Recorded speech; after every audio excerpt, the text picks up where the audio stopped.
So happiness is a term that in America in particular, we have lost track of entirely. I don't even think we understand that when somebody mentions the word happiness, I don't think they understand what they're saying, and I don't think it is any way related to what someone else might use when they use thinking when they use that term. So what are we talking about? And people have sort of recognized this, particularly the philosophers have, and so it grew out of Aristotelian philosophy. So Aristotle said, what's the purpose of why are humans here? What's the ultimate Yeah. purpose? What's the ultimate telos? And he decided it was happiness. As we, British and Americans, English, translated the Greek into happiness. Turns out that wasn't the word he was using.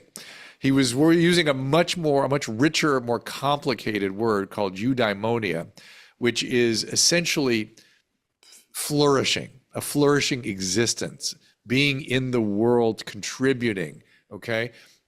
And you have to remember, plenty of major, figures that have contributed have not had hedonic happiness in their life necessarily. Gandhi, Jesus, were these guys happy in the sense Yahoo, the way Americans think about happiness?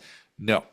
And, we ensconce happiness in our rights and privileges in our constitutions and things, and other countries find that odd and weird, and then with that we don't even know we don't get into the weeds of what we're talking about is so odd, but we get confused between hedonic happiness and eudaimonic happiness. Eudaimonic happiness is sort of a nourishing, satisfying existence that has meaning, and meaning making is one of the great vacuums of our moment, of our time right now. It's when you talk to those young people that feel lonely, I'll tell you, finding meaning is the thing they're having the most difficult thing with. Because if they had meaning, their loneliness would be much more tolerable.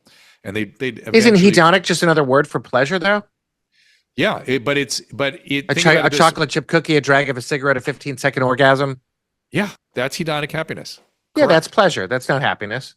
It's pleasure and happiness, but it is also very pleasing and pleasurable to have eudaimonic happiness. There's a lot of pleasure in that, but it's a harder road, takes more work. And by the way, with the kind of pleasure you're talking about, as Schopenhauer said, you go from drive, desire, to pleasure, to satisfaction, right back to drive, right back to going after it again. While with eudaimonic happiness, there's a much more settled sense of persistent well-being, pleasure, meaning, all those things that humans are actually looking for.